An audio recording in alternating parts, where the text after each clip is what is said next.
9.7 talks about common logarithms and the natural logarithm. Now, the common logarithm is log base 10. So if you don't see any base right there, if you just see log, that is implying it is log base 10, because 10 is the base of our counting system and it's just so commonly used.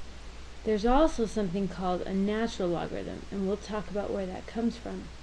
And that is when you have log base e, and e is a number, which we'll figure out in a second, and they write that using ln for natural logarithm. And so when you see ln, you're still just talking about a log, but you're talking about log base e. And when you see log with no base, you're talking about log base 10. The first thing your assignment will have you do is just approximate different logs. And so they'll say approximate log of 21. Now, this is a calculator problem. Whenever you see the word approximate, they're telling you to use your calculator. And at some calculators, you'll plug in 21 and then hit your log key. And you know, again, that because there's no base, you're punching in log base 10. So we're taking log base 10 of 21. And you figure out how to do it on your calculator. And you should get 1.322 repeating. And then you know you've got your calculator right. That is not exact. That is an approximate. If they ask you to find the exact answer, they do not want you to use your calculator. So if they say find the exact value and they give you something like this, log of 100, you're not supposed to plug it into your calculator, which means there's a way to do it without a calculator. So we're going to go back to our last section and remember that you can convert that to exponential. So if you're converting it to exponential, the base that you can't see right there is 10. And remember, we're figuring out what it equals. So what it equals is the exponent. Remember, the logs are equal to the exponent. And then 10 to the what equals 100. This is your answer portion right there. So the answer, we know that 10 squared is 100. So the answer is log of 100 is 2. How about log of 1 over 10,000? So once again, we're finding the exact value, so we're figuring out what this equals. So let's convert it to exponential, because we're not supposed to use a calculator.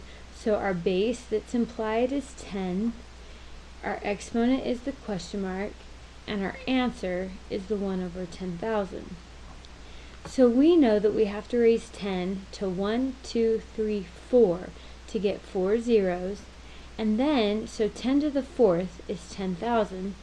And do you remember how to put it on the bottom? To make it go to the bottom, that has to be negative 4. So you can check that. If you did 10 to the negative 4, you know that that would be 1 over 10 to the positive 4, which is 1 over 10,000. Another thing you could see is something like this. They will use the word solve, and they could say solve log, and they put the x in where they want it, so it's not a question mark, it's the x that you're solving for. And so once again, you're going to convert to exponential, and when nothing's there, we now know that the base is 10. So I have 10 raised to the exponent, which is the 2.9, equals x. And then if they ask you for the exact answer, you're done. If they ask you for the approximate, then you punch it in your calculator. And if you punch that in your calculator, you should get 794.328. And they do go 3 decimal places. So we'll go 3 decimal places. Now, I want you to consider this.